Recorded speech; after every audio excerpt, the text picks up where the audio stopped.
اعوذ باللہ من الشیطان الرجیم بسم اللہ الرحمن الرحیم رب زدنی علما رب اشرح لی صدری ویسر لی امری واحلل عقدۃ من لسانی یفقهوا قولی رب زدنی علما اللہم انی اسألک علما نافعا ورزقا طیبا وعملا متقبلا اللہم انفعنی بما علمتنی وعلمنی ما ينفعنی وزدنی علما اللہم صل علی محمد وعلی آل محمد اللہم بارک علی محمد وعلی آل محمد۔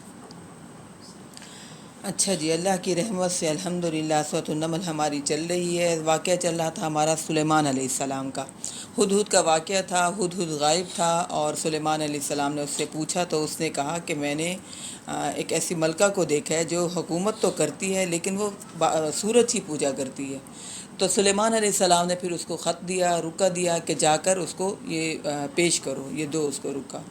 ہدہد جو ہے وہ بہت سمجھدار تھا، وہ لے کر گیا اور اس نے جا کر ملکہ کی گود میں ڈالا وہ خط، اور اس میں لکھا ہوا تھا انہو من سلیمان و انہو بسم اللہ الرحمن الرحیم۔ یہ خط سلیمان علیہ السلام کی طرف سے ہے جس کا آغاز بسم اللہ الرحمن الرحیم سے ہوا ہے۔ اچھا، یہ قرآن مجید کا واحد مقام ہے جہاں بسم اللہ الرحمن الرحیم سورت کے اندر آئی ہے، ٹھیک ہے نا۔ تو باقی ہر سورت کے شروع میں لکھی گئی ہے۔ اس سورت میں دو بسم اللہ آئیں، ایک شروع میں آئی اور ایک درمیان میں آئی، سورۃ توبہ کی بسم اللہ برابر ہو گئی، یعنی جتنی 114 صورتیں ہیں اور 114 بسم اللہ الرحمن الرحیم بھی آ گئیں قرآن مجید میں۔ اللہ تعالو علیہ واتونی مسلمین، یہ کہ میرے مقابلے میں تم لوگ سرکشی نہ کرو اور مطیع ہو کر میرے پاس حاضر ہو جاؤ۔ یہ سلیمان علیہ السلام نے ڈائریکٹ حکم دیا اور مشورہ بھی دیا، اور جب یہ ملکہ نے یہ پڑھا تو کہا قالت یا ایھا الملأ افتونی فی امری ما کنت قاطعۃ امرا حتی تشہدون۔ اس نے کہا ہے سردارو، میرے اس معاملے میں آپ لوگ مجھے مشورہ دیں، میں کسی معاملے میں بھی کوئی حتمی فیصلہ نہیں کرتی جب تک آپ لوگ موجود نہ ہوں۔ اس سے ہمیں پتہ چلتا ہے کہ اجتماعی مشورہ کر لینا چاہیے، ٹھیک ہے، اجتماعی کام میں مشورہ کر لینا بہتر ہے جس سے کوئی اچھا رزلٹ نکلتا ہے۔ یہ نہیں کہ انسان یہ سوچے کہ بعض لوگوں کو ہوتا ہے کہ وہ مشورہ نہیں کرتے، وہ کہتے ہیں ہم خود ہی لیڈ کریں گے، اور بعض لوگوں کو دوسروں پر ٹرسٹ نہیں ہوتا، وہ دوسروں سے مشورہ کرنا پسند نہیں کرتے، اور اگر مشورہ کوئی دے تو پسند بھی نہیں آتا، اور کہتے ہیں انہوں نے تو صحیح دینا ہی نہیں ہے، لہذا وہ خود ہی فیصلے کرتے ہیں۔ نبی اکرم صلی اللہ علیہ وسلم صحابہ کرام سے مشورہ کر لیا کرتے تھے، یعنی سنت ہے مشورہ سب سے کریں، پھر اس کے بعد پھر اللہ سے بھی مشورہ کر لیں، پھر جو صحیح لگے پھر وہ کر لیں۔ مشورہ کر لینے سے کوئی انسان کی عزت میں فرق نہیں پڑتا۔ اب یہ ملکہ ہے، بہت سمجھدار ہے، اس نے اجتماعی سب سے مشورہ کیا۔ اب سب لوگوں نے کیا کہا؟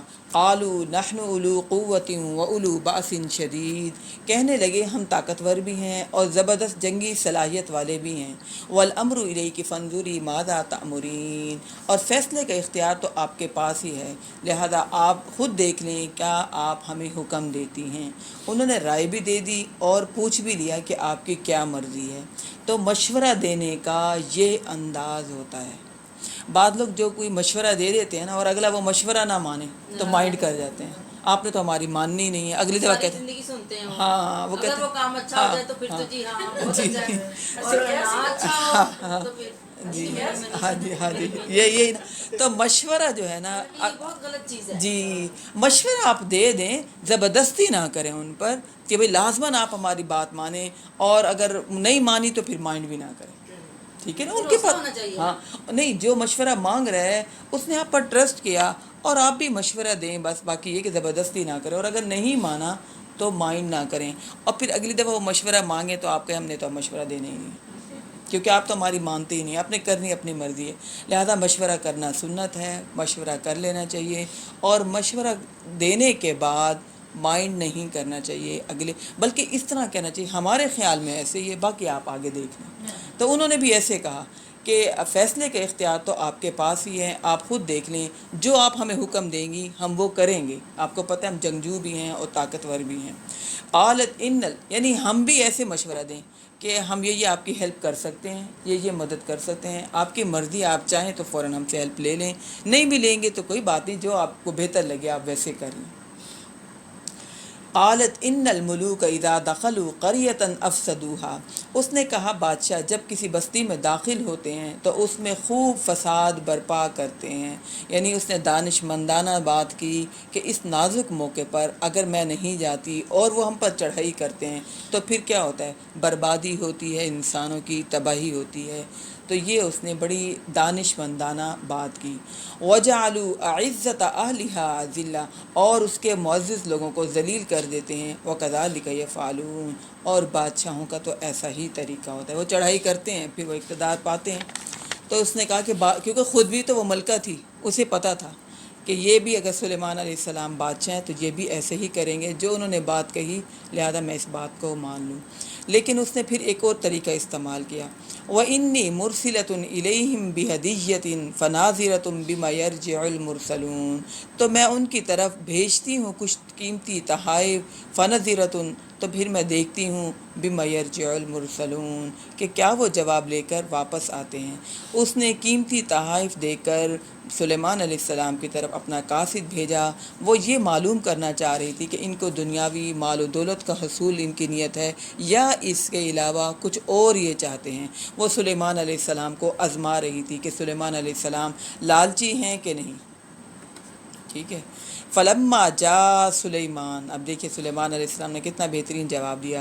جب وہ آیا وفد سلیمان علیہ السلام کے پاس، قال اتمدوننی بمال، سلیمان علیہ السلام نے کہا کیا تم میری مدد کرتے ہو مال و دولت کے ساتھ؟ فما آتانی اللہ خیر مما آتاکم، تو دیا ہوا ہے مجھے اللہ تعالیٰ نے بہت بہتر اس سے جو اللہ نے تمہیں بھی دیا ہوا ہے۔ یعنی وہ لالچی نہیں تھے کہ فوراً مال لے لیتے۔ سلیمان علیہ السلام تو اصل میں اس کو دین کی دعوت دینا چاہ رہے تھے، اسے غلطی کا احساس دلانا چاہ رہے تھے کہ تم اللہ کو چھوڑ کر اور جس کی عبادت کر رہی ہو یہ غلط کر رہی ہو۔ تو لہذا آج دینداروں اور دنیا داروں کو اللہ اتنا خوددار بنا دے کہ وہ یعنی ایسا لگتا ہے کہ چاہے دیندار ہوں یا دنیا دار ہوں، کسی مطلب کے تحت کسی کے ساتھ تعلق ہوتا ہے۔ شروع میں بڑے اچھے ہیں، بڑے میٹھے ہیں، بڑا اخلاص کے ساتھ ملیں گے، بڑا اخلاق دکھائیں گے، لیکن کچھ ہی دنوں بعد وہ مطلب نظر آ جاتا ہے۔ اگر وہ اگلے مطلب پورا نہ کریں تو پھر کیا، پھر کوئی مطلب ہی نہیں، اخلاق ختم، مطلب ختم، تعلق ختم، پوچھنا نہیں، کوئی تعلق نہیں۔ لہذا سلیمان علیہ السلام جو تھے وہ لالچی تو تھے ہی نہیں، انہوں نے کہا کہ میں بہت خوددار ہوں، جو آپ نے مجھے مال بھیجا ہے اور جو آپ میری مال سے مدد کرنا چاہ رہے ہیں، اللہ نے مجھے بہت دے رکھا ہے، وہ کہیں بہتر ہے، اس سے بہت بہتر ہے جو اس نے آپ کو بھی دیا ہوا ہے۔ بل انتم بہدیتکم تفرحون، آپ اپنے ان تحائف کو لے کر خود ہی خوش ہوں۔ یعنی سلیمان علیہ السلام نے کوئی کسی قسم کی لالچ نہیں دکھائی اور دکھایا کہ بھئی جو میں نے آرڈر دیا ہے کہ ادھر آؤ میرے پاس تو یہ بات میری مانی جائے۔ سلیمان علیہ السلام کو وہ ملکہ بھی آزمانا چاہ رہی تھی، اس نے بھی دیکھ لیا کہ یہ لالچی نہیں ہے۔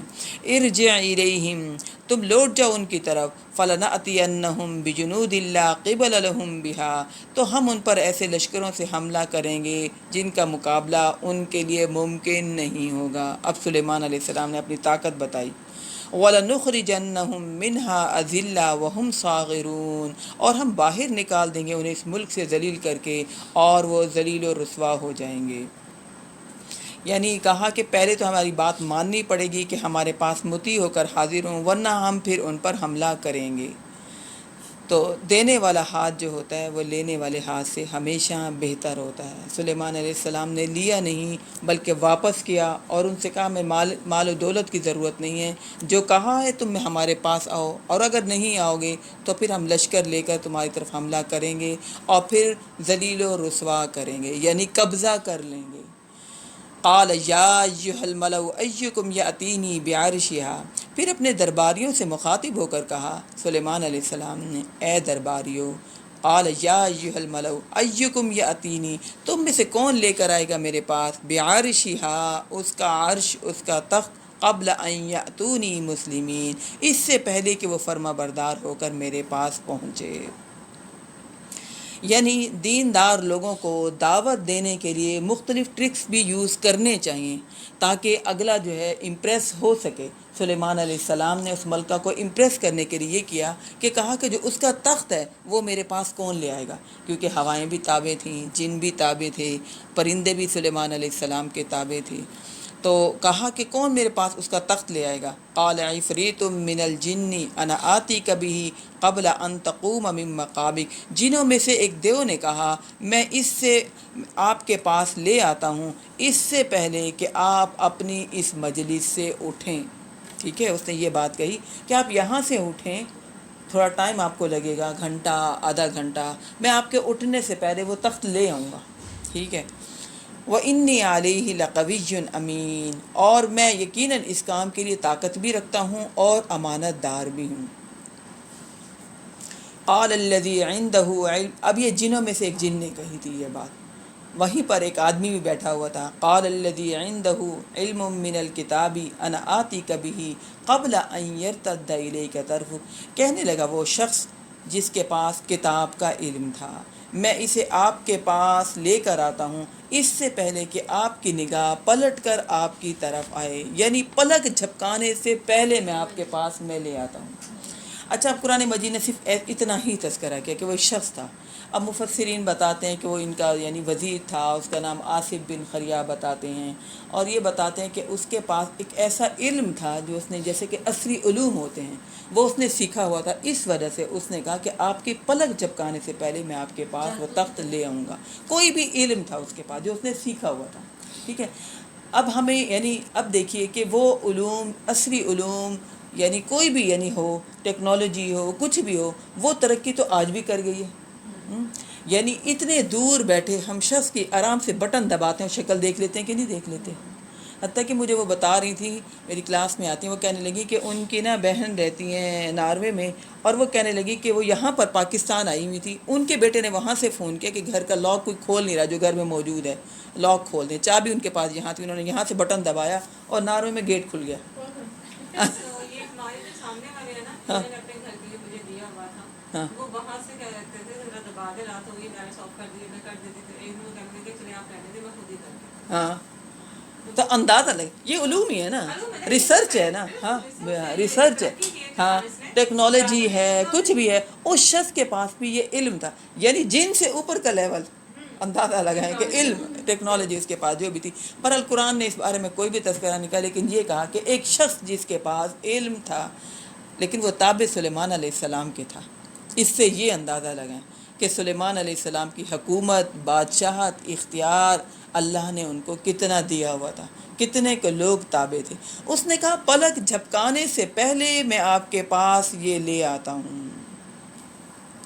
وہ لوگ سارے ادھر ہی تھے ابھی، وہ ہم نے پیچھے پڑھا تھا نا، ہاں یہ ہم نے پیچھے پڑھا تھا نا کہ وہ لشکر لے کر چل رہے تھے نا، لشکر کے سلیمان علیہ السلام سفر کرتے تھے، لشکر کے لشکر جب لے کر چل رہے تھے، پرندے، جن، انسان سب یہ لے کر چل رہے تھے، تو اس میں ہدہد کو نہیں پایا، تو پھر اتنی دیر میں ہدہد بھی جلدی سے گیا ہوگا، جلدی سے واپس آ گیا، پھر ٹائم لگا ہوگا کیونکہ وہ تحفے تحائف آئے، یہ سب بات آئے، ہے نا۔ پھر میرا مطلب یہ تھا کہ جب انہوں نے اپنا ان پہ تھوڑا سا روک دبدبا ڈالنے کے لیے یہ باتیں جو ہو رہی ہیں، تو یہ تب وہ ان کے جو تحائف لانے والے سفیر ادھر ہی تھے، سفیر نہیں، وہ واپس چلے گئے، وہاں ہو سکتا ہے وہ واپس چلے گئے، یہ ان کو اس بات کا پتہ نہیں تھا، ملکہ کو نہیں پتہ چلا، یہ ابھی ہم آگے پڑھیں گے، ہاں اس کو نہیں پتہ۔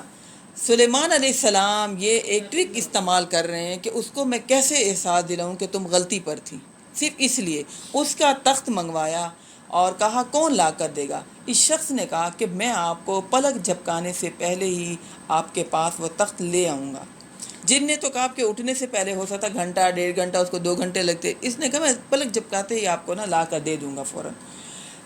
فلما رآہ مستقرا عنده، پھر جب اس نے دیکھا اسے اپنے سامنے رکھا ہوا، یعنی جب سلیمان علیہ السلام نے اس کو اپنے سامنے اس تخت کو دیکھا رکھا ہوا، کہا قال ھذا من فضل ربی، اس نے کہا یہ میرے رب کا فضل ہے، میرا کوئی کمال نہیں کہ میں بادشاہ ہوں، میرے پاس اتنے اختیار ہیں۔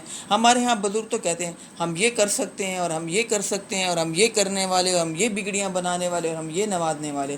پیغمبر کہہ رہا ہے ھذا من فضل ربی، یہ میرے رب کا فضل ہے، میرا کوئی کمال نہیں ہے. کیونکہ اگر اللہ نے اس کو زندگی دی ہوئی تھی تو وہ گیا، اللہ نے اس کو اتنا دماغ دیا تھا تو اس نے یہ استعمال کیا. یہ سب تو اللہ نے نوازا ہوا ہوتا ہے، انسان کا تو کوئی کمال نہیں. اور اگر اللہ نہ دے تو انسان کچھ بھی نہیں کر سکتا. تو سلیمان علیہ السلام یعنی اتنا بڑا معجزہ ہو گیا، اتنا بڑا کام ہو گیا. سلیمان علیہ السلام اب شکر ادا کر رہے ہیں. کیسے شکر ادا کریں؟ قال ھذا من فضل ربی لیبلونی ااشکر ام اکفر، تاکہ وہ مجھے آزمائے میں شکر ادا کرتا ہوں یا میں ناشکری کرتا ہوں. ہر نعمت ہمارے لیے امتحان کا پرچہ ہوتا ہے. ہم تو سمجھتے ہیں بڑی محنت ہم نے کی، بڑی کمیٹیاں ڈالیں، بچوں کو پڑھایا، بڑی قربانیاں دیں، تب ہمیں جا کر یہ ملا ہے. اصل میں ہر نعمت اللہ کی طرف سے ہوتی ہے. تو سلیمان علیہ السلام کہہ رہے ہیں لیبلونی ااشکر ام اکفر. عاجزی دیکھیے کتنی، وہ اس نے مجھ پر یہ فضل کیا اور وہ مجھے آزما رہا ہے، آیا میں شکر کرتا ہوں یا میں ناشکری کرتا ہوں. یعنی نعمت جو ملتی ہے نا انسان کو، اس میں ہمارے لیے امتحان ہوتا ہے. ہم اللہ کے فرما بردار بنتے ہیں یا اس نعمت کے ساتھ جڑ جاتے ہیں، اس نعمت کو پوجنے لگ جاتے ہیں، اس نعمت کو لوگوں کو دکھاتے رہتے ہیں. دیکھا ہمارے کمالات، ہماری عقل دیکھی، ہماری سوچ دیکھی، ہم کہاں تک پہنچے، کیسا ہم نے بنایا، کیسے ہم نے کیا.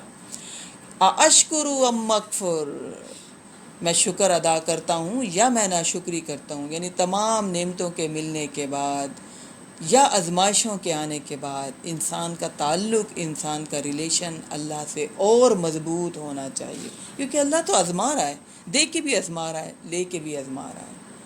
اور ہمیں پتہ نہیں چلتا وہ آزما رہا ہے. ہم خوش ہو جاتے ہیں بہت، ہم پھول جاتے ہیں. شیطان ہمیں چھت سے لگا دیتا ہے، دیکھا اب تم دنیا کو بتاؤ تمہارے پاس کیا کیا کچھ ہے. دنیا کو کیا بتانا؟ اللہ کو بتانا کہ اللہ ہم تیرے فرما بردار بن گئے، ہم تیرے شکر گزار بندے بن گئے، ہم ابھی بھی تیرے ہیں، ہم ان چیزوں کے نہیں بنے. ہمارے دل میں محبت ابھی بھی تیری ہے، ان چیزوں کی، ان میٹیریل چیزوں کی نہیں آئی. ہم کیا کرتے، جیسے میٹیریل چیزیں ملیں ان کی محبت آ جاتی ہے اور اللہ کی محبت دل سے نکل جاتی ہے. اللہ کی محبت دل میں بٹھانی ہے، باقی سب استعمال کی چیزیں ہیں. باقی سب چیزوں کے ملنے کے بعد ہم نے اللہ کا شکر اور زیادہ کرنا ہے. ومن شکر فانما یشکر لنفسہ. اور عقل مندی کی بات کی، جو کوئی شکر کرتا ہے وہ اپنے بھلے کے لیے کرتا ہے، اپنے لیے ہے نا. اللہ تعالیٰ کہتے ہیں نا لئن شکرتم لازیدنکم، اگر تم شکر کرو گے تو میں زیادہ دوں گا. وَلَئِن كَفَرْتُمْ إِنَّ عَذَابِي لَشَدِيدٌ، اور اگر تم نے ناشکری کی تو میرا عذاب بہت زیادہ ہے. کہنے کو شکر بہت چھوٹی سی بات ہے، لیکن میں آپ کو بتاؤں زندگی کے اوپر پوری چھائی ہوئی ہے. شیطان ہمیں اس بات میں الجھا دیتا ہے جو کمی ہمیں اللہ نے جس چیز میں ہمارے اندر کمی رکھی ہوتی ہے، جو چیز ہمیں نہ ملی ہو یا جو ہمارے لیے امتحان ہو، ہم اس میں الجھ کے رہ جاتے ہیں. ایسا ہوا تو کیوں ہوا، میرے ساتھ کیوں ہوا، مجھے کیوں نہیں ملا، میں کیوں اس امتحان میں پڑ گئی. ہم اس میں الجھ جاتے ہیں اور ہمیں یہ نہیں پتہ چلتا کہ 100 میں سے اگر ایک آزمائش ہے، 99 تو اللہ نے چیزیں، نعمتیں، احسان ہم پر اللہ نے کیا ہوا ہے، اس کا شکر تو ادا کریں.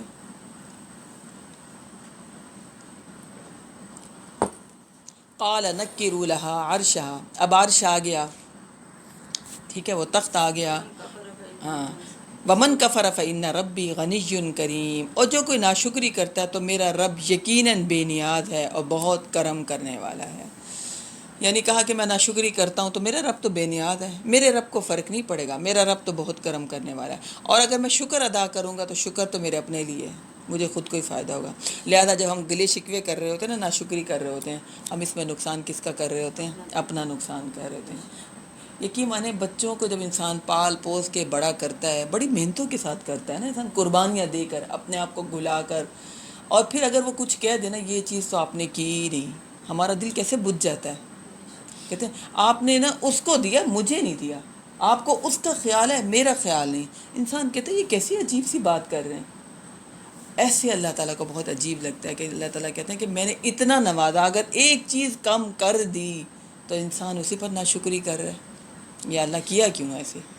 اور سب سے زیادہ ہمیں شیطان جو الجھاتا ہے نا، شکر نہیں ادا کرنے دیتا. جبکہ یہ سبق ہمیں قرآن مجید کے شروع میں الحمدللہ رب العالمین سب سے پہلے سکھایا. شکر آ جائے نا انسان مطمئن ہو جاتا ہے. بے چینی، گھبراہٹ، سب کچھ ختم. جو نہیں، میں کہتی ہوں بے پرواہ رہتا ہے انسان، جو مل جائے ٹھیک ہے، جو نہیں ملا کوئی بات نہیں. بے چینی، گھبراہٹ، لالچ، حسد، سب کچھ ختم ہو جاتا ہے. انسان یہ نہیں سوچا ہے اس کو ملا کیوں، اور ملا تو اب اس کا ختم کیسے کرائیں. مجھے ملنا چاہیے تھا، میں حقدار تھی، یہ تو ان کی تو کوئی اوقات ہی نہیں ہے. یہ سب کیوں آتی ہیں ذہن میں باتیں جب انسان ناشکری کرتا ہے، اللہ کا شکر ادا نہیں کرتا. بہت ضروری ہے شکر ادا کرنا. کوئی بھی کمی ہے پھر بھی شکر ادا کریں الحمدللہ. نبی اکرم صلی اللہ علیہ وسلم نے فرمایا مومن تو بہت ہی عجیب ہے، جب نعمت ملتی ہے تب بھی شکر ادا کرتا ہے، اور جب نعمت چلی جاتی ہے تب بھی الحمدللہ کہتا ہے. تو مومن کا حال تو عجیب ہے، دونوں حالوں میں اللہ کے ساتھ جڑا ضرور رہتا ہے. تو جڑے رہنا ہے چاہے کوئی کمی بھی کیوں نہ ہو. تو اب عرش آ گیا. قال نکروا لہا عرشہا، سلیمان علیہ السلام نے کہا کہ اس کے تخت میں تھوڑی بہت تبدیلی کر دو، کچھ یعنی جو اس کے اوپر نگینے وغیرہ جو کچھ لگے ہوئے ہوں گے ڈائمنڈ وغیرہ کے، اس کو تبدیل کر دو. یعنی یہ نہیں کہ اب یہ ڈائمنڈ اتنے مہنگے مہنگے آ گئے ہیں، اس وقت بھی بہت قیمتی وہ تخت تھا، بہت قیمتی تخت تھا. سلیمان علیہ السلام نے کہا اس میں کوئی تھوڑی بہت اوپر نیچے کوئی تبدیلی کر دو. ننظر اتہتدی ام تکون من الذین لا یہتدون، ہم دیکھتے ہیں کہ وہ پہچان پاتی ہے یا ان لوگوں میں سے ہے جو نہیں پہچان پاتے. یعنی یہ آزمانا چاہ رہے تھے کہ یہ سمجھدار بھی ہے، ذہین بھی ہے کہ نہیں ہے. فلما جاءت قیل اہکذا عرشک قالت کأنہ ہو، پھر جب وہ آئی اس سے کہا گیا کہ اس طرح کا آپ کا تخت ہے. اس نے کہا یہ تو گویا وہی ہے. یعنی جیسے عورتیں نہیں پہچان لیتی یہ میرے گھر کا چمچ ہے، یہ میرے برتن ہے نا، یہ میری چیز آئی ہوئی ہے، مجھے اچھی طرح پہچان ہے یہ چیز میری ہے. تو وہ بھی خاتون تھی، بہت سمجھدار خاتون تھی. اس نے کہا یہ تو ایسا لگ رہا ہے جیسے یہ گویا میرا ہی تخت ہو. پہچان لیا اس نے. وَأُوتِينَا الْعِلْمَ مِنْ قَبْلِهَا وَكُنَّا مُسْلِمِينَ، اور ہمیں اس سے پہلے ہی علم ہو چکا ہے، ہم اور اس نے کہا وَكُنَّا مُسْلِمِينَ، اور ہم اسلام لا چکے ہیں. یعنی وہ بڑی، یعنی اس کو اتنی زیادہ حیرت نہیں. اس نے کہا سلیمان علیہ السلام سے کہا ہم آپ کے جو ہے علم، آپ کی بادشاہت، ٹھیک ہے، اس سے ہم پہلے ہی امپریس ہو چکے ہیں. ہمیں پتہ چل گیا ہے کہ آپ سمجھدار، اور آپ کس عقیدے پر، تو آپ کے کیا خیالات ہیں، ہم اس کو پہلے ہی میں سمجھ چکی ہوں. وَكُنَّا مُسْلِمِينَ، اور کہنے لگی میں آپ کی بات ماننے کو تیار ہوں. تو لہذا وہ تو پہلے ہی امپریس ہو چکی تھی. تو کسی کو بھی دعوت دینے کے لیے نیت اگر دعوت دینی ہو، دیندار لوگ کچھ بھی طریقہ اختیار کر سکتے ہیں. بعض لوگ کہتے ہیں ارے وہ تو دیندار ہیں، ان کے گھروں میں کرسی میز کا کیا کام ہے، صوفے کا کیا کام، وہ تو دیندار لوگ ہیں. ارے وہ تو لپسٹک لگا لیتے ہیں. یقین مانے میں اس کلاس میں نا جب میں جاتی وہ کہنے لگی کہ میں کہیں درس پر گئی، کہنے لگی وہ جو درس دینے کے لیے آئی نا انہوں نے بھی لپسٹک لگائی تھی. کہنے لگی سننے والوں نے تو واویلا مچا دیا ہے نا کہ بھئی آپ لپسٹک لگا کر آ گئیں. تو میں نے پھر ان سے کہا، میں نے کہا وہ پردہ کر کے رہی ہوں گی، بہرحال وہ کر کے آئیں یا نہیں کر کے، یہ مجھے پھر بات گول مول سی ہو گئی. لیکن دیندار لوگ دعوت دینے کے لیے اگر کوئی بھی اچھا طریقہ اختیار کریں، ہے نا، کیونکہ لوگ کہتے ہیں یہ دینداری جو ہے نا یہ تو ایک ایسے انسان میلا کچیلا رہے اور جو ہے نا دنیا سے، یہ دینداری ہے نا. دین ایک الگ چیز ہے، دنیا ایک الگ چیز ہے، ٹھیک ہے نا، الگ ہم کر دیتے ہیں. ہاں جو دنیا دار ہے وہ تو ہم کہتے ہیں ہاں ہیں یہ تو دنیا دار، ان کے لیے تو مکمل آزادی ہے. جو دین دار ہیں اس کے لیے ہم ایک سانچہ بنا دیتے ہیں، اور وہ جو بہت چھوٹا سا ہوتا ہے اس میں کیا وہ نمازیں پڑھنے والے، وہ پردے کرنے والے، وہ تہجد گزار، وہ صدقہ خیرات کرنے والے، وہ دین کی بات کرنے والے، لیکن وہ دنیا سے مکمل کٹے ہوئے ہوتے ہیں. ہاں ہاں وہ لوگ تو ماشاء اللہ سبھی یہاں پر ہے، انڈیا پاکستان یہاں پر ہے یہ بات نا.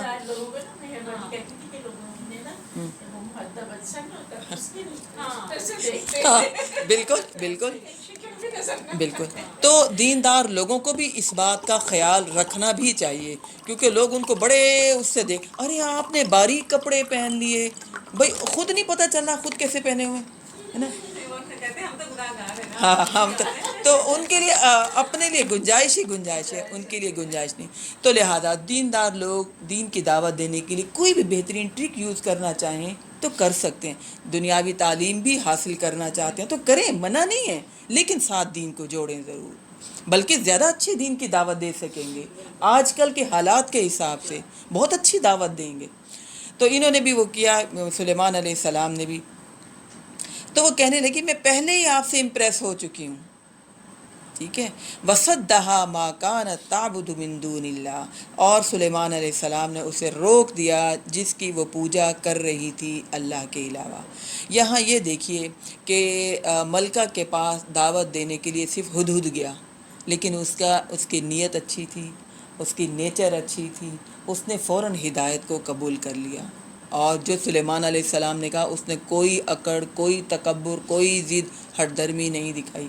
آتے ہیں تو آئیں، ہم بھی تو آخر ہماری بھی تو بادشاہت ہے، ہماری بھی تو فوج ہے. نہیں، وہ امپریس ہوئی اور اس نے کہا کہ اگر یہ آئیں گے تو فتنہ فساد ہوگا، میں چلی جاتی ہوں.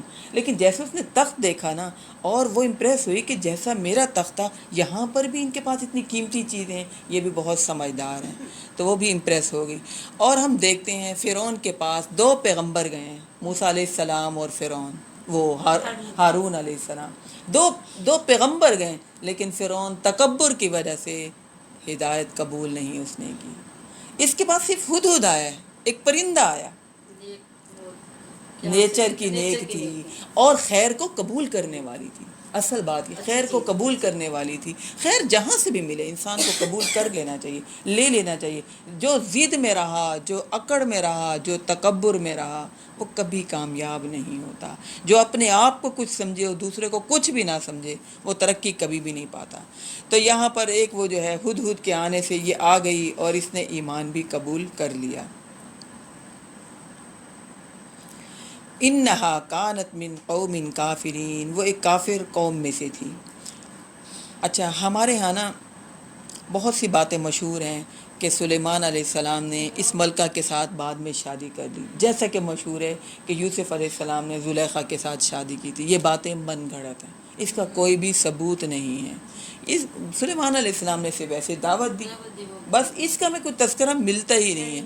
اسرائیلی روایات میں سے سچ جھوٹ ملا ملو کے بات کر دیتے ہیں. جتنا جس کہتے ہیں کہ یہ انسانوں میں سے نہیں تھی جنات. ہاں دیکھیں نا، اب وہ قرآن تو اس کی تعریف کر رہا ہے نا. ایک یعنی خاتون تھی، وہ آئی. بہرحال یہ من گھڑت باتیں. آگے ابھی اس کا واقعہ چل رہا ہے.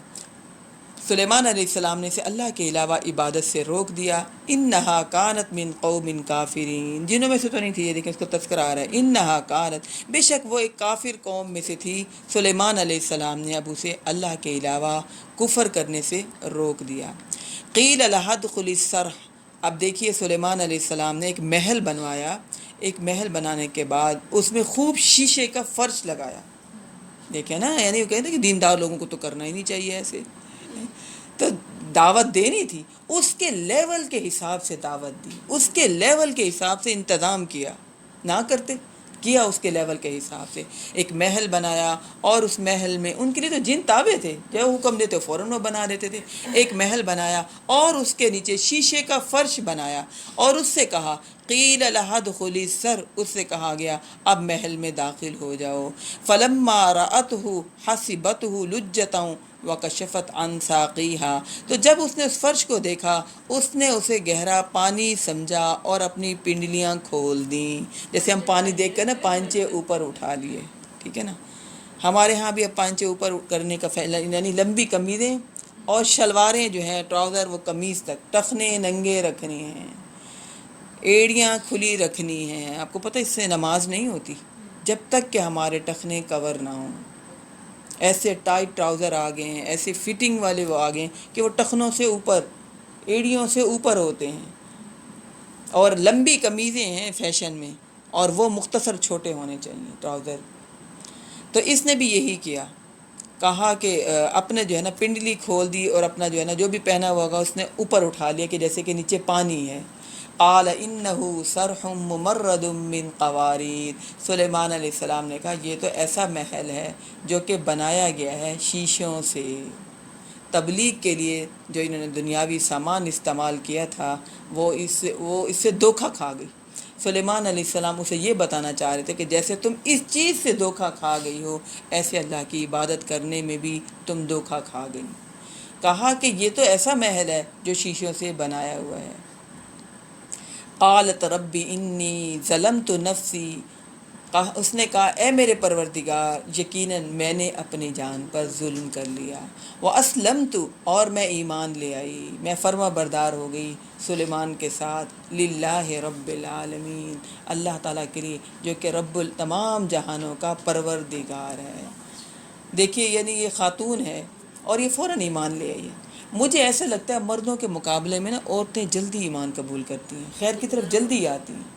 مردوں کی کچھ ایکٹیویٹی فرق ہوتی ہے، لیکن میں نے اقبال ٹاؤن میں پڑھایا، رحمان پور میں پڑھایا، مجھے ایسا لگتا ہے عورتیں جلدی آتی ہیں اور ان کو گیلا ہوتا ہے ہمارے گھر کے مرد نہیں سنتے، نہیں مانتے، نہیں نمازیں پڑھتے، لیکن عورتیں بڑی جذبوں کے ساتھ آتی ہیں۔ حقیقت میں ہے، بڑے جذبوں کے ساتھ آتی ہیں عورتیں، بیٹیوں کو نماز پہ لگائیں تو لگ جاتی ہیں۔ نہیں یقین مانے میں نے نوٹ کیا کہ ہر جگہ کلاس میں عورتیں جلدی آ گئی اور عورتوں نے قبول کرنا شروع کر دیا بنسبت مردوں کے۔ شاید عورتیں نرم دکھتی ہوں ہاں حقیقت میں ایسے ہوتے ہیں، اور مرد سخت دل ہوتا ہے اور مرد کے اندر انا بہت ہوتی ہے، اور اس کو چینج کرنے میں ٹائم لیتا ہے، بہت مشکل ہے، اس کے اندر انا بھری، میں چینج کروں اپنے آپ کو، عورت کو بیچاری کو بنایا اسی لیے ہے نا، عورت جلدی چینج ہو جاتی ہے، لیکن عورت بھلکڑ ہے، یعنی چینج بھی جلدی ہوتی ہے، واپس بھی جلدی آتی ہے۔ یہ اس میں کمی ہے، آتی جلدی ہیں لیکن پلٹتی بھی جلدی ہیں، استقامت اتنی نہیں اختیار کر سکتی، گھبرا جاتی ہیں، پریشان ہو جاتی ہیں، لیکن عورتوں میں خیر بہت جلدی آتا ہے، بہت جلدی خیر کو قبول کرتی ہیں۔ اللہ نے مردوں کو اگر عورت کہہ دے پھر تو وہ بالکل بھی نہیں نہ آتے اس سائڈ، ہاں جب انہوں نے وہی، ہمیں کہہ دیا۔ ہاں وہی نا، یہ ہاں انا میں آ جاتے ہیں نا بہت زیادہ۔ ہمیشہ ایک مرد کے آگے کہتے ہیں جیتنا تو ہار کے جیتو، یعنی کہ اس کی انا کو تسکین پہنچنی چاہیے۔ جی بالکل، یہ بھی تو اس وجہ سے مجھے ایسا لگتا ہے جیسے کہ اب عورتوں میں یہ کام ماشاءاللہ زیادہ ہونا شروع ہو گئے، اس میں کوئی مردوں کا کوئی کوشش، کچھ جذبے کچھ بھی نہیں ہے۔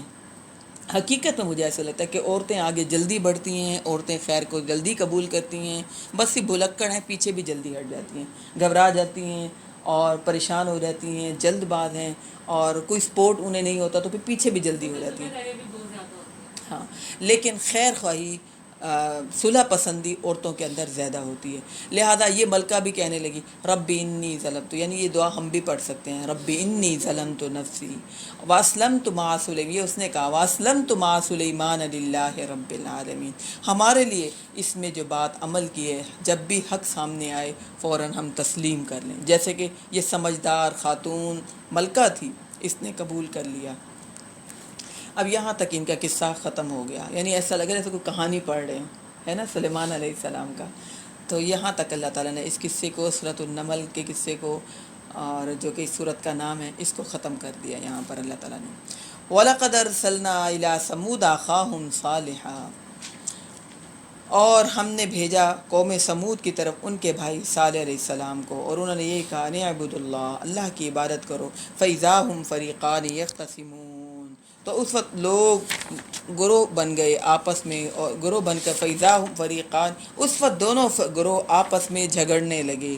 قَالَ يَا قَوْمِ لِمَ تَسْتَعْجِلُونَ بِالسَّيِّئَةِ قَبْلَ الْحَسَنَةِ، تو اس نے کہا اے میری قوم کے لوگوں، تم جلدی کیوں مچاتے ہو برائی کے لیے بھلائی سے پہلے، یعنی خیر مانگنے کے بجائے عذاب کیوں مانگتے ہو۔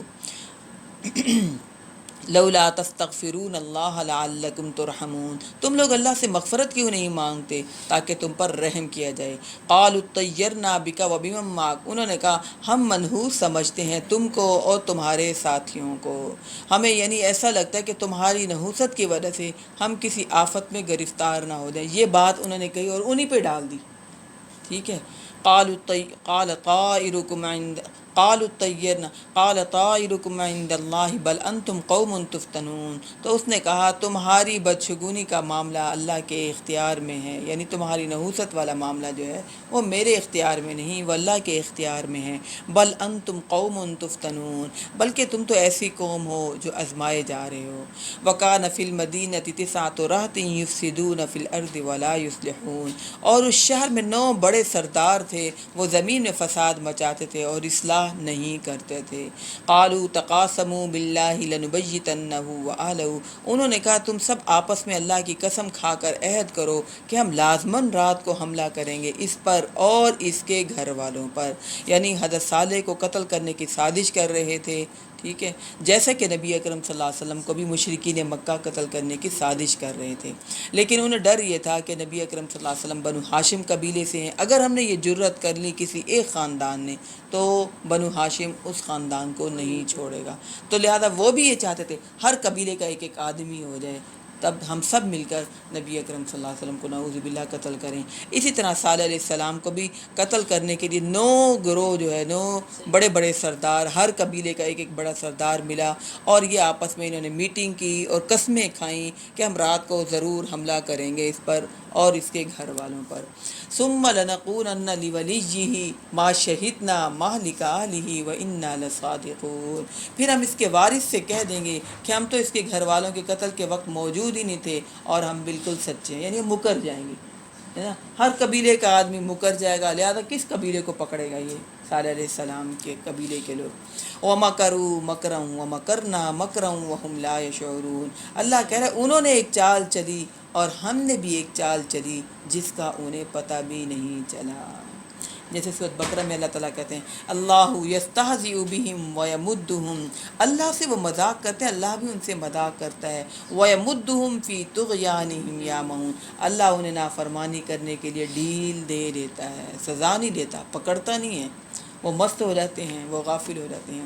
لہذا یہ جو 9 سردار تھے انہوں نے قسمیں کھائیں ہم رات کو ضرور صالح علیہ السلام کو قتل کر دیں گے، تو اللہ کہہ رہا ہے انہوں نے بھی چال چلی اور ہم نے بھی ایک تدبیر کی، وہ تدبیر کیا تھی؟ اس رات اللہ نے عذاب بھیجا، سب کے سب کو تباہ کر دیا۔ فانظر کیف کان عاقبۃ مکرہم، تو دیکھ لو کیا انجام ہوا ان کی چال کا، انا دمرناہم وقومہم اجمعین، ہم نے انہیں جو 9 سردار تھے اور ان کی پوری قوم کو ہلاک کر دیا، تمام منکرین اللہ کے عذاب سے تباہ و برباد ہو گئے۔ اللہ سے کوئی جیت سکتا ہے؟ کوئی بھی نہیں جیت سکتا، وہ اپنی تدبیریں کر رہے ہیں، اللہ جب تک ڈھیل دے دے، لیکن جب پکڑنا چاہے اللہ تو اللہ کی پکڑ سے کوئی بچ نہیں سکتا۔ انہوں نے صالح علیہ السلام کو قتل کرنے کے منصوبے بنائے، اللہ نے ان سب کو ختم کر دیا۔ فَتِلْكَ بُيُوتُهُمْ خَاوِيَةٌ بِمَا ظَلَمُوا، تو یہ ان کے گھر ہیں جو ویران پڑے ہوئے ہیں ان کے ظلم کی وجہ سے جو انہوں نے کیے، گھر رہ گئے، لوگ چلے گئے۔ آج بھی یہی ہوتا ہے کہ نہیں ہوتا؟ گھر رہ جاتے ہیں، لوگ چلے جاتے ہیں، وہ سجے سجائے گھر خالی پڑے ہوتے ہیں، لوگ وہاں سے چلے جاتے ہیں، اپنی یادیں چھوڑ جاتے ہیں۔ یقین مانیں انسان حیران ہوتا ہے کہ ہر جگہ سے آواز آ رہی ہے لیکن وہ لوگ چلے جاتے ہیں، اللہ انہیں بلا لیتا ہے، گھر ویران ہو جاتے ہیں۔ ان کے بارے میں بھی اللہ نے کہا ان کے گھر جو انہوں نے بڑی محبت سے محنتوں سے پہاڑوں پر بنائے، ان کے گھر خالی پڑے ہوئے تھے۔ ان فی ذلک لآیۃ لقوم یعلمون، یقیناً اس میں نشانی ہے ان لوگوں کے لیے جو علم رکھتے ہیں۔ وانجینا الذین آمنوا وکانوا یتقون، اور ہم نے نجات دے دی ان لوگوں کو جو ایمان لائے تھے اور جنہوں نے تقوی اختیار کیا۔ ولوطا اذ قال لقومہ اتأتون الفاحشۃ وانتم تبصرون، اور لوط علیہ السلام کو بھی ہم نے بھیجا جب اس نے اپنی قوم سے کہا کہ تم بے حیائی کرتے ہو اور تم دیکھتے بھی ہو، یعنی معاشرے میں برائی ہو رہی ہے اور سب ایک دوسرے کو دیکھ رہے ہیں، کوئی کچھ کہہ نہیں رہا، لہذا برائی دیکھ کر چپ نہیں رہنا ہوتا۔ ہمارے ماں باپ کو اگر کوئی گالی دے، کوئی برا بھلا کہے، آپ کا کیا خیال ہے؟ ہم چپ بیٹھ جائیں گے؟ ہم کہیں گے نہیں ان کی زبان نہ کھینچ لیں، ان کی جرت کیسے ہوئی، ہے نا؟ ہمارے ماں باپ کو برا بھلا کیوں کہا؟ کیونکہ ہمیں ان سے محبت ہے، تو اللہ سے بھی تو ہمیں محبت ہونی چاہیے۔ اللہ کی نافرمانی ہو رہی ہو، اللہ کا احکام کا مذاق اڑایا جا رہا ہو، نبی کی سنتوں کا مذاق اڑایا جا رہا ہو اور ہم بھی ان میں خوش مست بیٹھے ہوئے ہوں، کچھ نہیں کہہ سکتے، وہاں سے اٹھ تو جائیں نا، ان کی محفلوں میں نہ بیٹھیں۔ تو لوط علیہ السلام کہنے لگے تم ایسی قوم ہو جو بے حیائی کے کام کرتے ہو، تم سب دیکھتے ہو، انکم لتأتون الرجال شہوۃ من دون النساء بل انتم، یعنی ہر قوم ہر صورت میں ہم لوط علیہ السلام کا تذکرہ پڑھتے ہیں کہ نہیں پڑھتے؟